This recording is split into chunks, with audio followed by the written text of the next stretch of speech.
একজন স্ত্রী তার প্রবাসী স্বামীর কাছে চিঠি লিখেছেন। প্রিয় স্বামী, আসসালামু আলাইকুম। আসলে কি বলে সম্বোধন করব ঠিক বুঝতে পারছি না। আল্লাহর রহমতে আমাদের বিয়ের 1 মাস পূরণ হয়েছে আজ। হাতে মেহেদির রং মুছতে না মুছতেই আপনি পাড়ি জমিয়েছেন বিদেশের পানে। আমার না মাঝে মাঝে বড্ড অভিমান হয় জানেন আপনার উপর। কোথাও শুনেছেন যে বিয়ের পর মাত্র 4 দিন পরেই নতুন বউকে রেখে কেউ এভাবে চলে যায়? আপনার বুঝি আমার জন্য একটুও মায়া হলো না?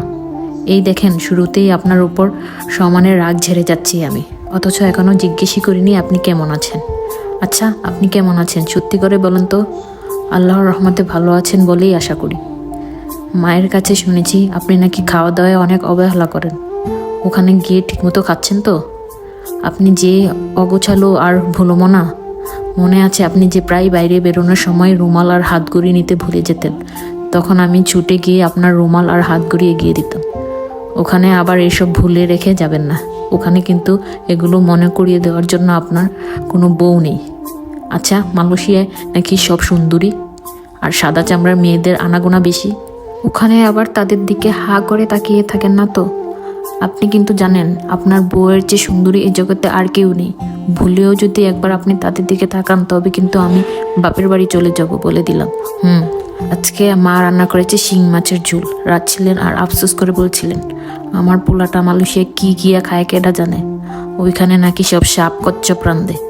আমি মাকে আশ্বাস দিয়ে বললাম, মা চিন্তা করবেন না, আপনার ছেলে বলেছে ওইখানে নাকি বাঙালি খাবারই বেশি পাওয়া যায়।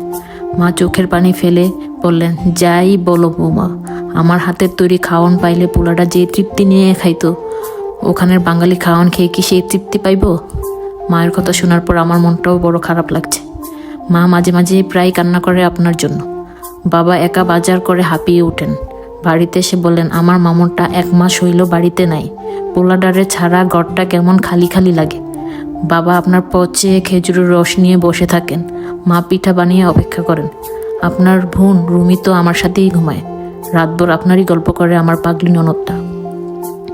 ও বলে ছোটবেলায় নাকি আপনি তার খেলনা মাটির পুতুল ভেঙে ফেলেছিলেন বলে রুমি ভীষণ কেঁদেছিল। তার মান ভাঙাতে আপনি নাকি টাকা জমিয়ে মেলা থেকে নতুন পুতুল কিনে দিয়েছিলেন। রুমি তো কেঁদেই ফেলে তার ভাইয়ের কথা মনে করে। ও হ্যাঁ, আরেকটা খুশির খবর, কিছুদিন আগেই রুমির 7ম শ্রেণীর পরীক্ষার ফলাফল দিল। আলহামদুলিল্লাহ, সে পরীক্ষায় প্রথম হয়ে সাফল্যের সাথে 8ম শ্রেণীতে উত্তীর্ণ হয়েছে। জানেন, আপনি সেই রুমালটা রেখে গেছেন, তাতে এখনও আপনার আতরের ঘ্রাণ লেগে আছে। আতরের জুঁই ফুলের ঘ্রাণটা শুকলে মনে হয় আপনি যেন এখনও আমার সামনেই আছেন।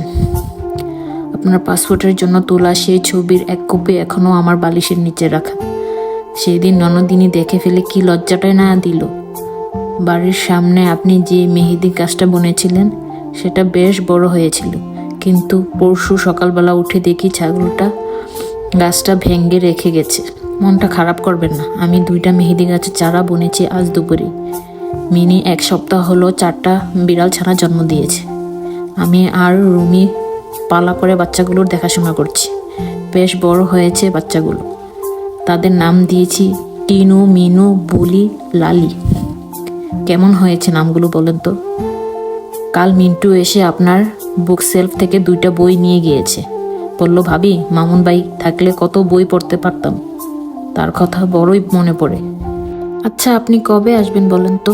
আমার 2 চোখ আপনাকে দেখার জন্য পাগল হয়ে গেছে। মা, বাবা আর রুমিও আপনার পথ চেয়ে বসে থাকে। আপনি ছুটি নিয়ে একবার গ্রামে আসুন না। আসার সময় বাবার জন্য একটা শাল নিয়ে আসবেন, মায়ের জন্য একটা শাড়ি আর রুমির জন্য মনে করে কিছু কসমেটিক নিয়ে আসবেন। আমার জন্য কিছু আনতে হবে না, শুধু সুস্থভাবে বাসায় ফিরে আসুন, এটাই চাই। আর বাড়ি আসলে কিন্তু এবার মেলায় আমাকে নিয়ে হাত ভর্তি রেশমি চুড়ি আর আলতা, টিপ, কাজল কিনে দিতে হবে। আপনি কিন্তু নিজের খেয়াল রাখবেন, আমাদের চিন্তা করবেন না। আল্লাহর রহমতে আমরা সবাই ভালো আছি। চিঠি লিখতে গিয়ে কলমের কালি আর সময় দুটোই ফুরিয়ে যাচ্ছে, কিন্তু কথা যেন ফুরাচ্ছে না। রাত জেগে বসে হারিকেনের আলোয় আপনাকে চিঠি লিখেছিলাম, এখন ঘুমে 2 চোখ বন্ধ হয়ে আসছে। আজ এখানেই শেষ করি। শেষে এসে একটা সুসংবাদ দিয়ে আপনার মনটা খুশি করে দিতে চাই। বলতে চাচ্ছিলাম যে কদিন ধরেই অনুভব করছি আমার মাঝে ছোট্ট একটি প্রাণের অস্তিত্ব বেড়ে উঠছে। আশা করি আপনি তার জন্য তাড়াতাড়ি গ্রামে ফিরে আসবেন। আপনি ভালো থাকবেন, নিজের যত্ন নেবেন। আল্লাহ হাফেজ। ইতি আপনার সহধর্মিণী জান্নাত।